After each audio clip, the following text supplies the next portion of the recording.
지난번 그 앞부분을 설교할 때 말씀드렸어요. 22절부터 37절까지는 같은 스토리를 담고 있는 한 묶음이라고 말씀드렸어요. 그래서 2주가 지난 지금 말씀을 전하려고 하니까 이 앞부분의 내용을 잘 기억하지 못하면 이해가 어려워서 앞부분을 잠깐 어떤 일이 있었는지 설명을 드리고 그리고 이제 뒷부분에 대한 오늘 말씀을 설교하고자 합니다. 여러분, 앞부분에서 어떤 일이 있었습니까? 예수님께서 정말 모든 사람들의 병을 고치신다는 소문을 듣고요. 사람들이 눈 멀고 또 귀가 들리지 않는 그 사람을 예수님께 데리고 나왔어요. 그 사람은 바로 귀신 들린 사람이었습니다.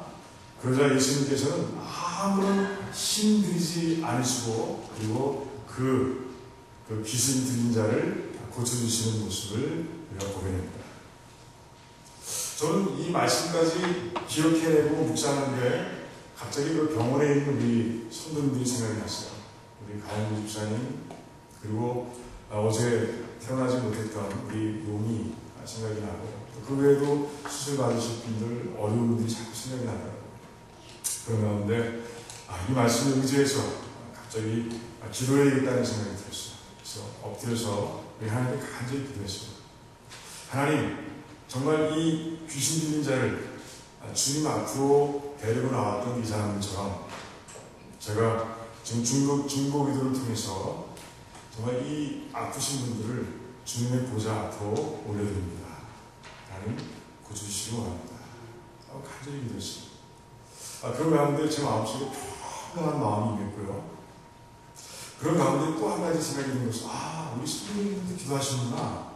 우리 성도님들도 지금 저는 이렇게 주님 바라보면서 주님 앞에 이분들을 다 올려드리며 기도하고 있구나 하는 확신이 제 마음속에 들어왔어요. 그런 가운데 이런 확신이 들어요. 하나님께서 이분들을 다 고쳐주시겠구나.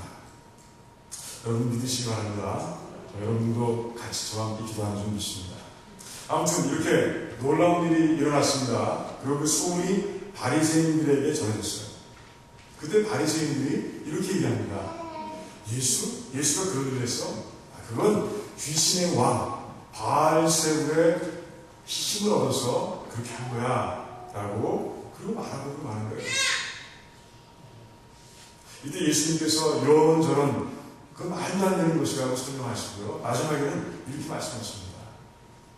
이제 내가 성령 하나님의 그 힘을 의지해서 귀신을 쫓아냈다면 지금 너희들에게 하나님의 나라가 임한 것이 아니냐 라고 말씀하십니다. 내가 지금 성령 하나님과 함께해서 정말 이 땅에 마귀, 사탄, 너희들이 어떻게 할 수 없는 그 강한 세력을 내가 묶었으니 이제 나와 함께 너희들도 그들에 의해서 사망과 그 죄에 그들이 있던 그들을 건져내는 작업을 같이 하자. 쓸데없는 얘기 하지 말고 무익한 얘기 하지 말고 이제 나와 함께 그 일에 참여하는 자가 되라 라고 바리새인들에게 말씀하시는 모습, 바로 여기까지가 앞부분의 내용을 잠깐 요약한 그 내용입니다. 자, 이제 두 번째 부분을 우리가 보게 되는데요. 이제 오늘 두 번째 부분도 마찬가지예요. 이제 바리새인들에게 주시는 말씀이에요. 그런데 오늘 말씀은 조금 더 강도가 센 것을 보게 됩니다. 독사의 자식들아! 라고 바리새인들을 부르시는 모습을 우리가 보게 됩니다.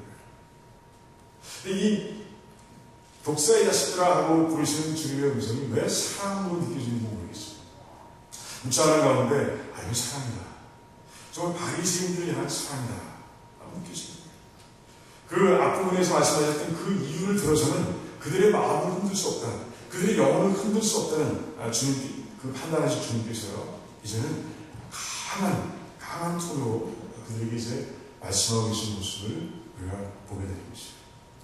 독사의 자식들아. 그리고 이제 31절과 32절에서는 이제 하나님께서 용서하시지 않는 죄에 대해서 말씀하고 계십니다. 다 용서하는데 어떤 죄든 다 용서하시는 하나님이신데 심지어 인자가 누굽니까? 예수님이 말씀하시는 거예요. 이 땅에 오셔서 정말 메시아로서 사람들을 구하기 위해서 이 땅 저 땅을 다니셨던 그 메시아, 예수 그리스도를 모독하고 그리고 예수 그리스도를 대적하는 그런 사람들도 이제 회개하면 하나님께서 용서해 주시지만, 하지만 한 가지, 딱 한 가지 하나님께서 용서하시지 못하는 죄가 있다라고 그렇게 말씀하십니다. 그 죄가 뭘까요? 그것이 바로 성령을 모독하는 죄라는 거예요. 성령을 거스려 대적하는 말을 하는 그런 죄라는 것이에요. 근데 그 죄를 누가 저질렀어요? 바로 너희들이 저지르고 있다는 것이에요. 아니, 성령 하나님께서 나와 함께 하시며 행하신 일을 너희들이 어떻게 귀신의 왕의 힘을 빌어서 했다고 얘기할 수 있느냐? 이것은 성령님에 대한 모독이며 이것은 하나님께서 용서하지 않는 그런 죄인 것을 너희는 분명히 알아야 된다라고 하나님께서 말씀하십니다. 바리새인들이 가슴이 뜨끔했을까요? 글쎄, 잘 모르겠어요. 고개를 갸웃갸웃하면서 우리가 무슨 그런 죄를 졌을까 하는 생각을 하고 있었을지 몰라요. 하지만요, 바리새인들이 누굽니까? 하나님의 율법을 꿰차고 있는 사람들이에요. 그들은 줄줄줄 외웁니다. 구약을 처음부터 끝까지 줄줄 외우는 사람들. 특별히 그 시대는 어떤 시대였습니까? 오시는 메시아를 기다리고 있던 시대였어요. 그러니 메시아와 관련된, 메시아의 도래와 관련된 그 하나님의 구약의 예언들을 아마 줄줄줄 외우고 있었을 거예요. 그런 그들이기 때문에 예수님의 이 질책에서 벗어날 수가 없는 거예요. 자, 한번 볼까요? 그 바리새인들이 왜 하나님의 질책에서 벗어날 수가 없는지. 그 대답을 잘 담고 있는 것이 바로 누가복음 3장과 4장입니다. 누가복음 3장과 4장을 보면, 먼저 4장의 마지막 부분을 보면 예수님께서 이제 회당에서 이사야서를 읽으시는 모습을 보게 됩니다. 이사야 61장을 읽으시는 거예요. 그런 가운데 이제 이렇게 말씀하십니다. 이제 이 땅에 오신 메시아에게는 하나님의 성령이 임할 것인데, 주의 성령이 임하신다고 되어 있어요. 그 메시아는 그 성령님과 함께 가난한 자에게 복음을 전하며, 그리고 묶인 자에게 자유를 주며, 그리고 눈먼 자를 눈뜨게 하며, 눌린 자에게 자유를 주며, 모든 만민에게 주의 은혜를 선포하게 될 것이다 라고 그렇게 읽고 나서, 그리고 그 이사야서 61장의 말씀을 이루기 위해서 내가 왔다라고 말씀하십니다. 무슨 말씀이에요? 아주 분명하게 말씀하시는 거예요. 이 이사야서를 통해서 예언하신 메시아가 나라라고 이제 그 모든 회당의 사람들에게 말씀하시죠. 소문이 확 퍼졌을 거예요. 바리새인들은 잘 아는 구절입니다. 왜? 아까 말씀드렸죠? 메시아를 고대하고 기다리는 때였어요. 그러니 이 말씀을 모를 리가 없어요. 아, 메시아는 성령 하나님과 함께 오시는구나. 그래서 그 성령 하나님께서 그 메시아와 함께 놀라운 일들을 일으키시겠구나. 다 알고 있어요.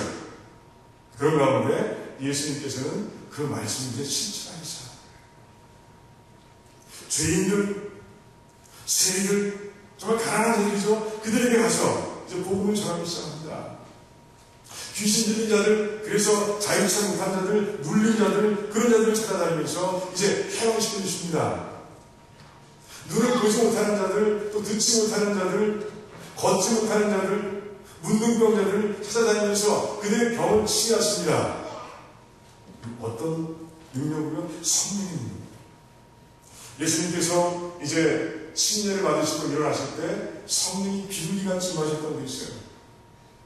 그런 모습으로 이제 요단강을 떠날 때 성령으로 충만하셨다고 누가복음 4장 1절에 기록하고 있어요. 또 누가복음 4장에 보면 이제 하나님의 권능을 가지고 이제 갈릴리 땅에 들어오셨다고 말씀하고 있어요. 그래요. 예수님은 성령님과 함께 지금 일하고 계신 거예요. 다 알 수 있어요. 웬만한 사람은 다 알 수 있어요. 그런데 바리새인들은요, 그걸 보고 부인하는 거예요. 물론 바리새인들 중에서도 아는 사람이 있었어요. 예수님이 누구신지 정확히 모르겠지만 아무튼 하나님께서 보내신 자라는 것을 알았던 사람이 소수 있었어요. 그 중에 한 사람이 요한복음 3장에 등장하는 니고데모예요. 그 이렇게 고백합니다. 주여, 선생님이시여, 당신이 행하시는 일을 보니 성령 하나님께서 임하시지 않고는 불가능합니다. 그게 표적입니다. 그 표적을 통해서 당신이 하나님께로부터 오신 선생인 것을 제가 압니다. 라고 고백합니다. 예수님 누구신지 몰랐어요. 주라고 고백하지 못합니다. 선생이라고 고백하는 거예요. 하지만 그는요, 그 성령 하나님께서 보여주신 그 표적들을 통해서 이제 예수 그리스도를 점점 더 잘 알게 되고요. 결국에는 구원을 얻는 백성이 그 자리에 동참합니다. 자, 그러니 바리새인들은 아는 거예요. 성령 하나님께서 사시는 걸 아는, 근데 예수를 못 믿는, 예수를 부인해야 되는 거예요. 그러다 보니 그들은 정말 의도적이고 계획적으로 예수님을 방해하기 시작하고요. 성령 하나님의 역사를 방해하기 시작하는 거예요. 바로 그것이 하나님께서 용서하시지 않는 죄라고 이제 예수님께서 분명하게 말씀하고 계십니다. 여기까지 이제 말씀을 전하고 나면 저도 그랬어요. 혹시 내가 하나님께 용서받지 못할 죄를 지은 적은 없는가 하는 생각을 늘 하게 돼요. 저도 그랬어요. 자, 여러분 그런 불안 없어요? 그 불안감을 낮추기 위해서 정말 예수님께서 말씀하신 이 죄가 어떤 죄인지를 실제적인 인물을 통해서 한번 보길 원합니다. 2011년에 죽은 사람인데, 죽었다고 하는 걸 믿지 않는 사람이 알겠죠? 크리스토퍼 히친스라는 사람이 있어요. 이 사람은, 이 인물은요, 정말 어렸을 때는, 태어날 때는 기독교 가정에서 태어났어요. 근데 자라면서 점점 하나님께로부터 멀어지고요. 결국은 그 무신론자로 변하고 말았습니다. 근데 얌전한 무신론자가 아니에요. 그는요, 이성적인 논리로 막 무장해서 기독교뿐이 아니라 캐톨릭, 이 세상의 모든 종교가 믿고 있는 신들을 아주 그냥 그 잼을 던지면서 공격한, 평생을 그렇게 살았던 사람. 그 잼을 날렸던 그 내용들을 다 모아서 펼쳐낸 책이 신은 위대하지 않다라는 그런 책을 펼쳐냈습니다. 무신론자들은 막 박수쳤고요. 야, 이제 내가 기독교인들 아니면 종교를 가진 사람들을 이제 공략할 수 있는 논리적 근거가 생겼다고 하면서 기뻐하고 좋아하고요. 하지만 정말 기독교를 비롯해서 모든 종교인들은 정말 비난하고 비판하고 있습니다. 그건 정말 조직적으로, 논리적으로 비판을 했어요. 그리고 또 이제 책 이름을 잠깐 잊어버렸는데 마더 테레사를 또 공격했습니다. 제가 찾아볼게요. 뭐라고 되는지. 자비를 팔다라는 책이에요. 책 자체가 벌써 자극적이죠? 이름 자체가 자비를 팔다. 그러니까 마더 테레사가 저 선한 일을 하는 것은 다 알겠다는 것이에요. 하지만 그가 자금을 운영하는 데 있어서, 이 면에 있어서는 조금 어둡고 심취한 부분이 있었다라고 얘기하면서 마더 테레사를 인격적으로 깎아내리고, 그리고 그를 통해서 역사하셨던 하나님을 또 이제 모독하는 그런 일을 합니다. 1997년 마더 테레사가 이제 소천했을 때 2년 후에 교황청에서는 그녀를 이제 성인으로 세우기 위해서 작업을 이제 절차를 밟아가기 시작합니다. 그들이 절차를 밟을 때는 찬성하는 자들과 반대자들을 모아놓고 디스커션하고 그 속에서 이제 결정해서 성인들을 세웁니다. 그때 반대자의 쪽에 초청받은 사람이 바로 히친스였습니다. 잘 무장을 해서 이 자비를 팔다라는 책에서 기록된 내용들을 가지고 그것에 나가서 신랄하게 비판합니다. 그때 교황청으로 나가서 그는 자기 자신을 뭐라고 얘기하냐면 악마의 대리입니다 라고 얘기합니다. 시리어스하게 얘기합니다. 그리고 특별히 또 어떤 대표적인 얘기를 했냐면, 여러분들 The Passion of the Christ라는 영화 아시죠? 다 보셨을 거예요. 그 영화 보면 저도 그렇고요. 너무 감동돼서 정말 하나님의 은혜 속에서 영화를 보고 참 오랫동안 머릿속에 지우지 못했던 그런 영화입니다. 그럼 뭐라고 얘기했는지 아세요? 정말 삼류 감독이 만든 고문 포르노 영화다, 이렇게 평가전합니다. 그러면서 무신론자들과 하고 또 박수단체를 합니다. 그 사람이 철저히 그런 삶이었어요.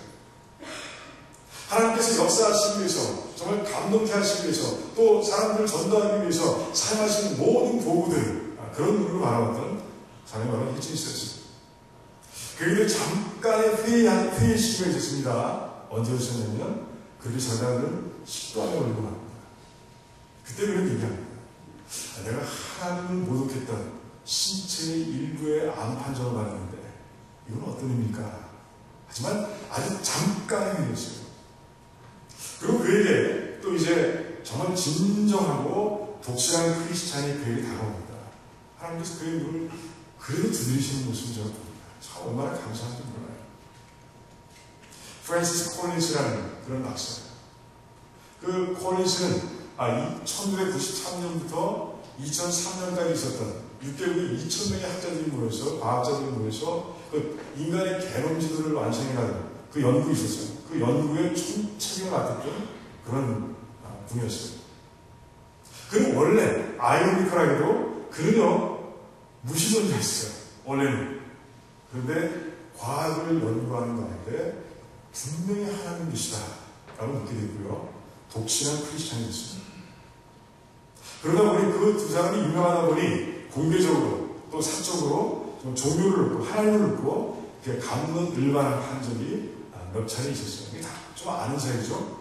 잘은 모르지만 아는 사이예요. 근데 그가 미국 국립보건원의 원장으로 있을 때 정말 식도암에 걸렸다는 얘기를 듣고 그를 찾아갑니다.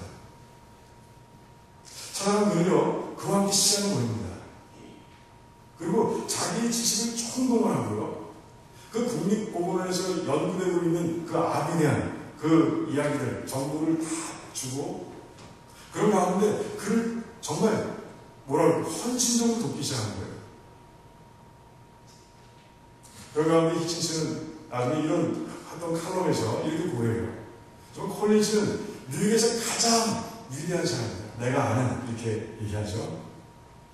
그는 가장 위대한 미국의 크리스찬 의사다라고 그렇게 얘기합니다. 그만큼 이타적인 사람은 내가 평생에 본 적이 없다라고 고백합니다. 하지만 그의 하나님에 대한 생각은 바뀌지 않습니다. 그가 죽고 나서 그가 써놓은 칼럼을 모아놓은 책이 심의 없이 죽는 법이라는 책이에요. 철저하게 처음부터 끝까지 그 하나님을 대적하고 그리고 기독교로 보면 성령님을 방해하며 그렇게 살아갔던 사람입니다.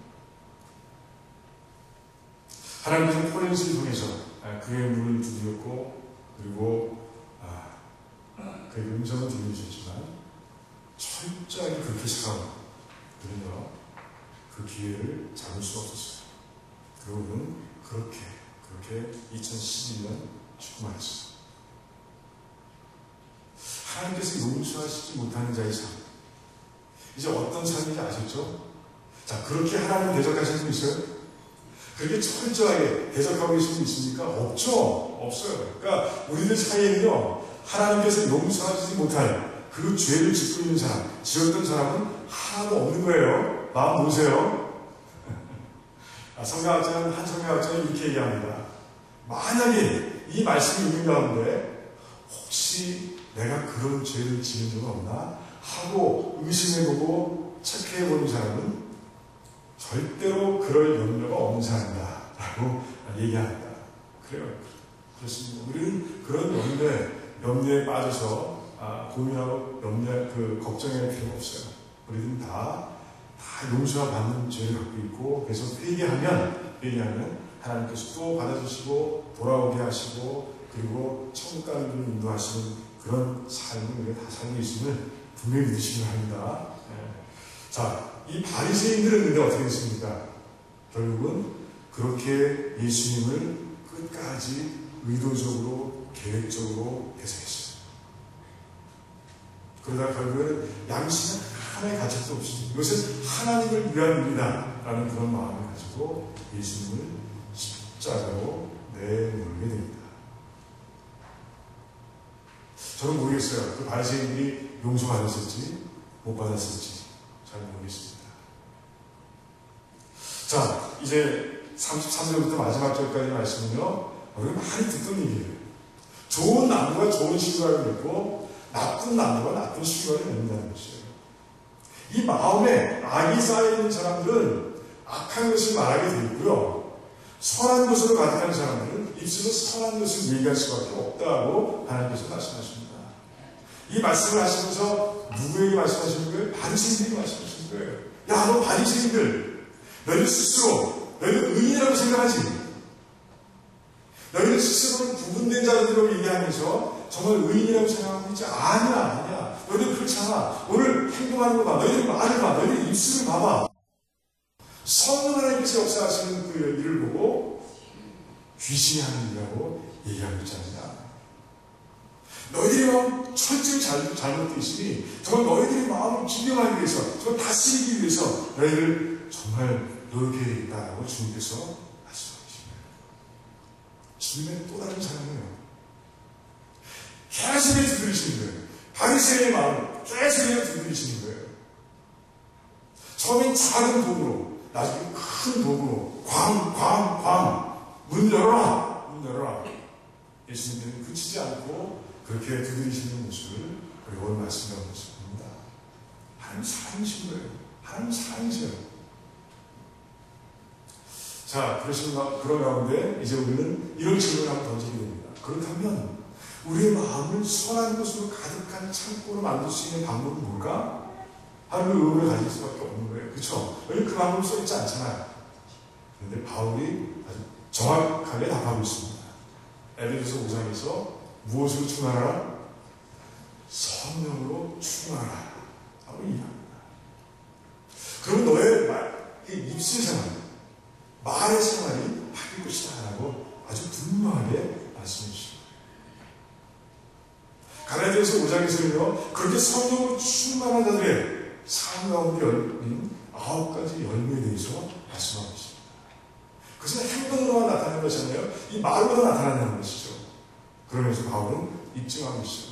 너희들의 마음의 창고를 성령으로 충만하게 채우라. 그러면 너희들의 삶이 성령의 열매로 주렁주렁하게 될 것이다 라고 말씀하십니다. 자, 몇 가지 말씀을 전했으면 내용이 끝이잖아요. 그런데 설교 시간이 자꾸 하는데 하나님께서 묵상을 멈추지 않게 하세요. 더 이끌어가시는 거예요. 하나님 여쭤봤어요. 왜 잠 좀 재주세요. 하나님 왜 뭘 더 묵상해야 됩니까? 제가 여쭤봤어요. 기도하는 가운데 하나님께서 제 마음속에 이런 질문을 던져주셨어요. 만약에 하나님께서 정말 성도들, 이 땅을 살아가는 성도들을 충만하게 채우셨을 때 하나님께서는 그 성도의 입을 통해서 어떤 문장을 제일 먼저 하게 하실까라는 질문이었어요. 좀 어렵죠? 그래서 하나님 이거 아닙니까? 저거 아닙니까? 이렇게 물어보면서 제가 묵상하기 시작했어요. 이렇게 기도하기 시작했어요. 그런데 하나님께서는 조금 의외의 문장을 저의 입술에 담아주셨어요. 그것은 미안합니다. 용서해 주세요. 하는 문장이었어요. 저는 이 문장을 듣는 순간 제 마음속에 큰 감동이 있어요. 그 말씀대로 주신 그 문장을 여러 케이스에 적용해 봤어요. 제 삶에 적용해 봤어요. 우리 교회에 적용해 봤고요. 삶에 적용해 봤어요. 얼마나 은혜가 되는지 모르겠어요. 그래서 내가 얼마나 기쁜지 몰라요. 아니 그렇군요. 이게 부족했군요. 제일 부족했던 게 이거군요. 저는 제일 처음 하나님을 향해서 이 문장을 전해 왔습니다. 하나님, 정말 죄송합니다. 미안합니다. 용서해 주세요. 이렇게 말씀을 드리는데 정말 미안한 것들이 얼마나 많은지 몰라요. 하나님 말씀대로 살지 못했던 나의 삶들이 쭉 지나가면서 얼마나 회의가 되는지 몰라요. 여러분은 어떠세요? 하나님 앞에서 내가 하나님 앞에 앉아 서 있다고 생각해보세요. 그리고 전 미안합니다. 하나님 용서해 주시라 하는 그 문장과 함께 내가 잘못한 것들을 고백할 때 얼마나 많은 것들이 쏟아져 나올지 상상해 본 적이 있어요. 우리는 그것을 제대로 고백하지 못하고 살아온 거예요. 우리 성도들이 정말 하나님 앞에서 제대로 회개하지 못하고 살아왔다는 그런 생각이 듭니다. 많은 사람들이 알아요. 무엇이 잘못인지 알아요. 그런데 그 잘못을 놓고 정말 눈물을 흘리며 정말 진실되게 하나님 앞에서 하나님 죄송합니다. 용서해 주세요. 하며 그 제목 하나는 하나님께 드리며 기도하는 사람들의 숫자는 적은 거예요. 참 그런 모습이 상상이 되고 또 제 회개하는 모습 속에서 너무 감사했어요. 하나님 그렇군요. 만약에 정말 모든 교회들, 이 세상 모든 교회들이 하나님 앞에서 정말 진실되게 하나님 이러이러한 것 때문에 죄송합니다. 용서해 주세요 하고 기도했다면 정말 진실되게 기도했다면 오늘날의 이 시대의 교회의 모습이 아니겠구나 하는 생각을 하게 됐습니다. 그러면서 여러분들에게 도전하고 싶어요. 다른 교회를 생각하지 마세요. 우리 교회, 우리 성도님들은 정말 이 땅에 교회들이 들어가는 모습, 나의 삶의 모습, 나의 가정의 모습, 나의 일터의 모습, 이런 모든 모습들을 우리 하나님께 드리면서 정말 죄송합니다. 하나님 용서해 주세요. 라고 기도하는 그런 여러분들이 되시기를 주님의 이름으로 축원드립니다. 그래서 그 회의 기도 속에서 하나님께서 역사하시는 모습 직접 보게 된 여러분들이 되기를 정말 축원드립니다. 두 번째, 우리가 미안합니다, 용서해 주세요 하고 적용이 되는 것은 어딥니까? 가정이에요, 가정. 저는 이것도 너무 가슴이 아팠어요. 내 아내에게 내가 정말로 미안합니다, 용서해 주세요 얘기한 적이 정말 최근 들어와서 거의 없는 것 같아요. 잘못한 건 많은데, 실수한 것도 많고, 그런데 가정의 권위를 내세워서 그렇게 얘기하지 못하는 분들이 참 많았던 것 같아요. 그게 너무 마음이 생각이 나고 아픈 거예요. 여러분은 어떠세요? 자녀들은 어떻습니까? 자녀들을 향해서는 당당하세요? 정말 마음이 아팠어요. 저는 정말 크리스찬으로서, 특별히 목사로서 신앙의 모범을 보이고 내 아들을 위해서 더 많이 기도하고 그래야 되는데 모임이 부족한 거예요. 그런 생각하면서 내가 정말 아들에게 미안하다, 나 용서할 수 있겠니? 하고 얘기한 적이 있습니다 하는 생각을 해보게 돼요. 우리 부모님께는 그런 적이 있는가? 멀리 떨어져 살면서 정말 불효한 게 얼마나 많은지 몰라요. 그런데 이번에 서울을 한국을 방문하시고 참 미안합니다, 용서해 주세요라고 말씀했던 적은 거의 기억이 나지 않아요. 이게 문제가 아닌가. 내가 미안해야 할 것을 정말 미안하다고 얘기하고 용서를 구하는 그런 용기가 없는 것. 내 권위를 내세우고 그런 가운데서 정말 그러지 못했던 것들이 얼마나 후회되는지 몰라요. 성경은 얘기하고 있잖아요. 남편은 아내를 사랑하고 예수님께서 교회를 사랑하시는 그 사랑만큼 사랑하라고 말씀하셨어요. 그게 사랑이 있다는 것이죠. 아내는요, 남편을 정말 존경하라고 되어 있는데, 그리고 순종하라고 되어 있는데, 그렇게 하면 된다는 것이죠. 자기들은 노엽게 하지 말라고 했는데, 그렇게 하면 된다는 것이죠. 부모를 공경하라고 했는데, 그렇게 하면 된다는 것이죠. 정말, 가정에 들어가서 서로서로에게 정말 진실된 마음으로 미안하다고 고백하는 그런 여러분들이 되길 바라요. 저는 그런 얘기 들었어요. 선교사님, 한 선교사님 얘기예요. 그날도 그 고등학생들 아이를 정말 그 디스플레인 하기 위해서 허리띠에서 허리띠를 빼가지고 이제 때리려고 했다는 거지. 근데 그 아이가 막 반항하면서 그러더라고요. 내가 아버지 기준에 맞추기 위해서 정말 최선을 다하고 있는데 못 맞추는 걸 어떻게 해요? 라면서 막 문제라는 거죠. 그때 그 선교사님은 과거로 돌아갔다. 이 아이를 어떻게 양육하는 거야? 그랬더니 정말 그랬다는 거예요.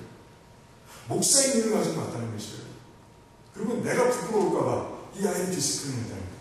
이 아이가 잘 되기 위해서 그런 마음이 있었지만 그 더 큰 마음은 내가 목사이기 때문에 부끄럽지 않기 위해서 이 아이를 잘 키워서 잘 행동하게 해서 부끄럽지 않기 위해서 그런 적이 참 많더라고요. 그 자리에서 무릎 꿇었대요. 그리고 잘못이 그랬다고 미안하다. 날 용서해 주시겠니? 그때 선교사님과 아들은 부둥켜 안고 울고 그때 관계가 회복되기 시작했다. 그 회초리가 되지 않던 그런 디스플린이 그때 일어나기 시작했다. 여러분의 가정도 정말 이런 솔직한 고백들이 넘치는 거예요. 잘못하면 잘못하는 거죠. 권위가 무슨 권위고 자존심은 자존심이에요. 얘기할 때 하나님께서는 그 가정을 참 놀라운 모습으로 변화시키십니다. 우리 드라마에 속하는 우리 성도님들 이 예를 드리는 모든 성도님들의 가정이 그렇게 아름답게 변화되기를 주님의 이름으로 축원드립니다. 교인들끼리 마찬가지예요. 얼마나 상처를 받고 죽어 있습니까? 이런 모양 저런 모양. 근데 얼마나 또 그 얘기 하지 않고 지나갑니까? 대충 넘어갈 때가 얼마나 많아요. 그래서 교회가 바뀌지 않는 거예요. 관계의 그룹 점점 벌어지기 시작해요. 여러분들 정말 눈과 눈을 마주치면서 미안합니다. 그때 제가 이렇게 해서 잘못했습니다. 용서해 주세요. 라고 얘기할 수 있는 그런 성도들, 그런 신부들이 되기를 주님의 이름으로 축원드립니다. 그럴 때 관계의 혁명이 일어나는 것이죠. 그리고 마지막으로 우리가 미안하다고 얘기할 사람이 있어요. 저는 이 생각을 하면서 참 하나님께 감사드렸어요. 이런 생각도 해봤어요. 우리 교회의 리더들 가운데서요. 대형 교회를, 특히 한국의 대형 교회들을 담임하고 있는 목사님들 가운데서 우리도 부끄러운 분이 있잖아요. 우리도 입에 오는 부끄러운 분이 있어요. 근데 그분들이 사과하지 않아요. 교회들을 향해서도 사과하지 않고요. 세상을 향해서도 사과하지 않아요. 우리가 사과의 대상 하나 있습니다. 세상 사람들이에요. 세상 사람들. 그들에게 우리는 미안합니다. 우리가 크리스천답게 살아있어야 되는데 우리가 그러지 못해서 여러분들의 마음을 마감한 거 정말 죄송합니다. 용서해 주세요. 라고 얘기할 수 있어요. 우리 교회라고 하면서 물질주의에 빠져서 여러분들보다 더 욕심부리며 살았던 모습 정말 죄송합니다라고 얘기해야 합니다. 그게 무슨 소용이 있습니까? 그들은 복음도 모르는데 라고 얘기할 수 있습니다. 그럼 이런 일이 일어났었어요. 여러분 그 썬댄스 영화제라는 거 들어보셨어요? 독립 영화들이 많이 참석하는 그런 영화제. 그 영화제에 크레이그라는 그 기독교 대통령의 대학에서 영화를 가르치는 그 제작자 겸 감독 겸 교수 겸 이분이 이제 썬댄스 영화제에 학생을 이루고 참석했습니다. 이제 학생들과 같이 가니까 이제 제일 이슈가 되는 작품들을 보게 됐잖아요. 근데 골라서 본 작품이라는 게 기독교를 모욕하는 그런 내용의 조롱하는 그런 내용의 영화였어요. 한 미가족이 차를 타고 가다가 다 교통사고로 죽습니다. 크리스천들이에요. 천국에 올라가니까 온몸에 문신을 한 예수라고 하는 분이 그들의 원죄를 다 용서해주고 다시 한 번에 더 기회를 줍니다. 세상으로 보내는 거예요. 그들은 원죄가 없어지니까 자기 마음대로 살아가는데 막 에덴 동산처럼 빨리 오고 살고 이제 그럽니다. 그랬더니 그 주변에 있던 같이 신앙생활하고 있는 기독교인들이 이제 서로 모여서 모임을 갖고 궁리하는 거예요. 저들을 어떻게 독살시켜서 다시 왔던 모습을 보낼까. 이런 영화예요. 그 얼마나 이 조롱이 나오고 있습니까? 모욕이 나오고 있습니까? 그 영화는 불편하죠. 학생들도 불편하고. 영화 다 끝나자 거기 있던 사람들은 그 감독과 그 교수와 학생들 지나가면 막 우리와 같이 박수를 칩니다. 감독이 마음이 아팠어요. 그는 크리스천이었어요. 정말 독실한 크리스천이었어요. 그 객석에서 한 사람이 묻습니다. 만약에 복음주의자가 당신을 비판하고 당신을 박해하겠다고 달려든다면 당신 어떻게 하겠습니까? 라고 이제 묻습니다. 그랬더니 그는 주먹을 불끈 쥐면서 저는 얼마든지 그들과 상대할 그런 준비가 되어 있습니다. 라고 얘기해요. 또 박수가 우레와 같이.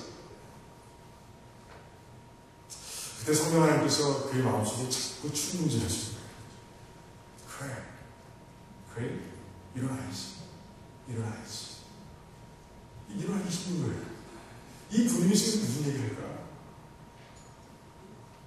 성령 하나님의 순종해서 일어났어요. 그리고 자기 소리합니다. 제일 감독이 제일했던 것 같아요. 저는 기독교 대통령 대학에서 영화학을 가르치고 있는 제작자겸 감독兼 교수입니다. 그리고 저는 독실한 그리고 보수주의 기독교인입니다. 여기까지 얘기가 나오자 막 온 극장 안이 수렁합니다. 그리고 긴장합니다. 어떤 일이 일어날까? 제이라는 감독도요, 이제 뒤로 물러서면서 전투할 태세를 갖춥니다. 그때 크레이그가 이 성령 하나님께서 자신의 마음속에 담아주신 문장을 얘기합니다. 정말 하나님의 이름으로 당신에게 행해진 모든 잘못된 것들을 용서해 주시기 바랍니다. 죄송합니다. 그렇게 얘기했어요. 갑자기 또 술렁거리다가 이제 온 극장이 뒤집음씩 보여집니다. 이제 반을 보는 거예요. 이제 감독의 반을 보는 거예요. 제이 감독이 목소리가 가라진 그런 프로. 정말 진실되게 얘기합니다. 감사합니다. 이 한마디 했어요. 그러자 박수 다시 극장이요. 박수 소리로 가득해집니다. 그리고 분위기가 좋아지고요. 이제 학생들은요, 그곳에 참석했던 감독과 배우들을 자기 학교로 초대합니다. 한 배우는 얘기합니다. 학교로 오는 과정 속에서 정말 오기 싫었습니다. 한 걸음도 딛기가 어려웠어요. 이 기독교 대통령이 학교에 온다는 게 저로서는 정말 힘든 일이었습니다. 그런데 그날 제 마음이 녹아졌고, 그래서 이곳에 올 수 있었습니다. 물론 그 사람이 크리스천이라는 건 아니에요. 저는 그 가운데 정말 분위기 좋게 종교도 얘기하고, 예수님 다시 얘기하고, 그리고 영화에 대해서도 얘기하고, 그런 시간들을 가졌다고 얘기해요. 변하는 거예요. 세상에 대해서 상처 입은 자들, 그에 의해서 상처 입은 자들에게 미안하다고 얘기할 때, 그때 놀라운 변화가 일어나는 것이에요. 우리는 어쩌면 동성애자들한테 가장 먼저 미안하다고 얘기할지도 몰라요. 예수님께서는 세계와 죄인들, 창기들에게 먼저 가서 그들과 함께 같이 밥 먹고 식사하고 얘기 나누고, 그리고 그의 죄에 대해서 얘기하시고, 또 사랑해 주시고, 그리고 그들의 새로운 모습을 우리가 아침에 보잖아요. 그런데 우리들은 그들을 그저 적대적으로 보고, 악인으로만 보고, 용서하지 못할 사람들만 보고 그랬던 것은 아닙니다. 사랑은 전혀 없이, 그러다 보니 그들의 마음속에 오히려 더 악한 것들이 더 싹튼 것은 아닌가 하는 생각도 해보는 거예요. 예수님께서 그러셨는데 예수님의 모범을 따르지 못했던 저희들을 용서해 주시기 바랍니다. 라고 우리는 그들에게 얘기할 수 있어야 합니다. 그래요. 정말 성령 하나님께서 제 마음속에 담아진 미안합니다, 용서해 주세요.